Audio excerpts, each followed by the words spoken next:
Eu trago aqui o Fernando Prado Ferreira, meu grande amigo, meu sócio, que tem uma trajetória brilhante partindo da clínica para o empreendedorismo, multifocal em várias frentes no mundo da saúde. Fernando, seja muito bem-vindo. O Fernando é sócio da Neovita, vai contar um pouquinho aqui da atuação dele e a gente vai ter um longo papo hoje aqui explorando vários dos temas do empreendedorismo. Bem-vindo, meu amigo. Obrigado, Edu. Obrigado pelo convite. É um prazer estar aqui falando com você, com a sua audiência.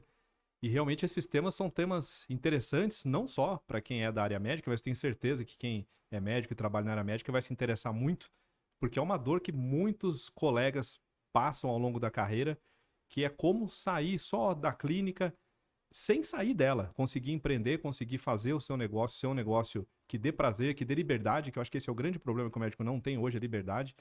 E o empreendedorismo é uma dessas respostas.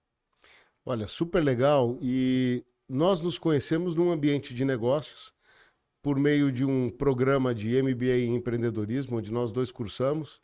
Eu ainda tive a grata oportunidade de mentorar vários dos alunos, entre eles você. Agora, eu aprendi muito com você desde então. A questão é, o que que te levou, quando é que acendeu em você essa visão de que seria possível você ir além de simplesmente ser um grande médico bem-sucedido, participante de uma clínica de fertilidade humana, de alto renome no mercado? Quando que acendeu para você esse desejo ou necessidade de ir além? Conta pra gente qual foi esse momento, qual foi esse gatilho, Fernando. Eu acho que é algo que muitos médicos também passam. É o famoso, o sucesso te leva ao fracasso, entre aspas.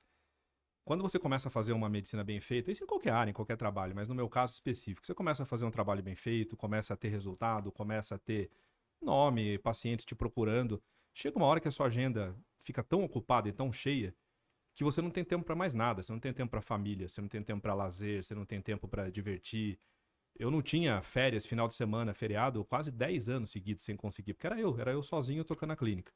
E chegou um momento que essa virada de chave tem que acontecer.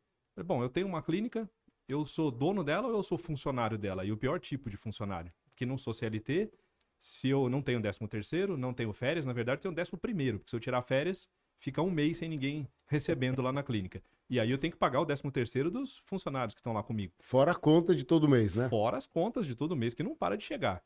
E foi quando eu comecei a estudar gestão, empreendedorismo, marketing, vendas e fui atrás de como que eu fazia esse sucesso ser de fato um sucesso, não só profissional, financeiro, mas pessoal também. Como é que eu ia ter uma vida de sucesso e não só uma vida de trabalho?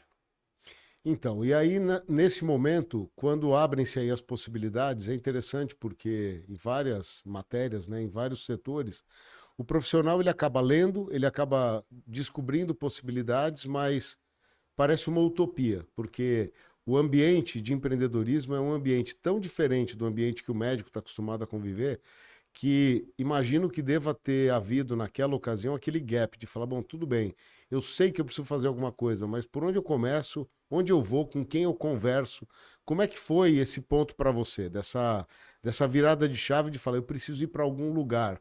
Quando que isso aconteceu? Como é que foi? Foi meio por acaso até, seguindo algumas pessoas nas redes sociais, inclusive o Álvaro, o dono, sócio fundador da Link.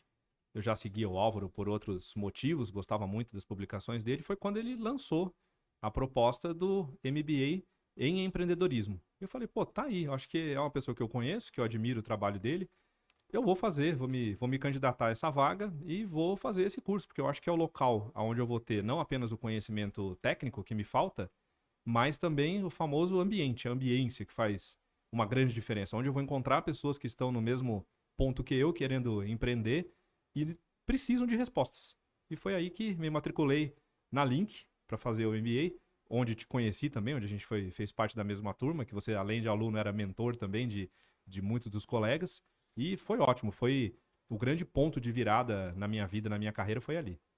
Agora, uma coisa que eu percebia conversando com médicos, primeiro, uma vida super próspera, pelo menos todos os nossos amigos médicos que faziam parte da nossa turma, que eram, aliás, pessoal, mais de 30% da turma era Tinham de vários médicos médicos. procurando ideias e ferramentas para poder empreender num mundo em que o empreendedorismo está aí em todos os lugares E principalmente para quem olha para a vida de médico, bem-sucedido, tem uma renda alta, considerando comparativamente outros profissionais executivos, só que ali é aquele fluxo de caixa, que a hora que o médico poderá um dia ter aí um descompasso, ou por uma doença, ou por uma questão particular, parou. Como é que isso funcionaria? Então, os médicos lá em busca de ideias de poder empreender com alguma coisa diferente só do seu ofício principal, lotando a agenda e aumentando o preço da consulta. Ali estava lá o Fernando, naquele ambiente, fazendo lá o programa de MBA de empreendedorismo, mas assim, já cheio de ideias. Porque naquela ocasião você já tinha empreendido o laboratório de congelamento de óvulos. Já. Como é que era aquilo? Conta ali. Voltando um pouquinho aí na história para chegar nesse ponto. Na faculdade de medicina, a gente tem eminentemente 6 anos técnicos. É só técnica. A gente aprende a atender o paciente e isso a gente aprende muito bem. Mas a gente não tem nenhuma disciplina e nenhuma aula sequer de gestão. Não tem uma aula de marketing, de vendas, de administração, de relacionamento pessoal, o que a gente chama de people skills na Link, né, ou soft skills, como ainda é mais conhecido. Não existe nada disso na faculdade de medicina. E isso, quando você abre um consultório, por mais que seja paradoxal, porque existe toda uma história na medicina do sacerdócio que não é mentira, isso realmente é importante, é o que a gente precisa. Então, empreender e ser empresário é uma coisa meio, ainda um tabu para ser discutido nas faculdades.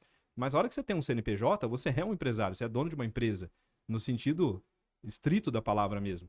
Então, esse gap de formação para a gente administrar um negócio que não existe, leva a uma série de problemas. E que você fica preso nisso que eu também ficava, no famoso fluxo de caixa.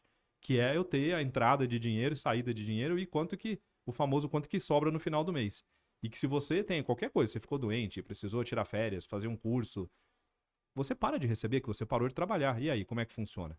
Aonde vem a importância da gente ter um outro conceito, que é o conceito de equity, o conceito de quanto que é o valor do seu nome, e aí você transpor esse valor do seu nome para o nome da sua empresa, que é um outro passo que depois os médicos também precisam se desvencilhar, porque você não pode ter a empresa só centrada em você, porque a hora que você para, ou a hora que você precisa fazer aquilo escalar, em aumentar em tamanho, se estiver só centrado em você, você não vai conseguir fazer o negócio crescer como você quer. Porque depende de você construir também os talentos para que o nome deles também sejam importantes e valorizados. Não adianta a Neovita, a clínica que eu sou um dos sócios, ser centrada só no Fernando. A minha equipe tem também que crescer. O Marcelo, a Tainá, a Letícia, os outros médicos que trabalham lá, eles têm que ter o valor deles. Senão a clínica continua a mesma coisa, ela continua centrada em mim mesmo. E não adianta, não é assim. Agora, diga uma coisa: qual, na sua visão, pela tua experiência, é a hora de começar? Em qual momento um médico, por exemplo, formado com 30 anos de idade, ele deveria começar a pensar em buscar conhecimento, expertise, prática e networking nessa parte de conceber negócios? Porque você é um cara que já vem praticando isso há algum tempo. Eu tenho uma opinião particular, gostaria de ouvir a sua. A opinião particular é que agora, independente da idade que você está, vai buscar conhecimento, vai buscar parcerias. O que você recomendaria? Tem um estágio ideal ou o momento é o quanto antes? Sem dúvida o quanto antes, concordo. Hoje, se eu tivesse o Fernando de hoje, pudesse voltar no passado e falar com o Fernando lá de 20 anos atrás, eu ia falar, olha, na graduação, enquanto você está na graduação ainda, já vá atrás disso, já começa a procurar, porque se a faculdade de medicina não te dá, hoje é muito fácil, na minha época era um pouco mais complicado, mas hoje é muito simples. Você consegue fazer de graça até, no YouTube, o Álvaro fala bastante isso, né? No YouTube você tem todas as informações do mundo que você quiser, é só saber filtrar. E se você tem alguém que pode te ajudar, um mentor, ou algum curso formal, alguma outra situação que você possa se capacitar de uma maneira mais técnica, é a hora, sempre é o momento. Porque essa dor vai aparecer sempre na sua vida. Então você tem que, quanto antes, buscar as soluções.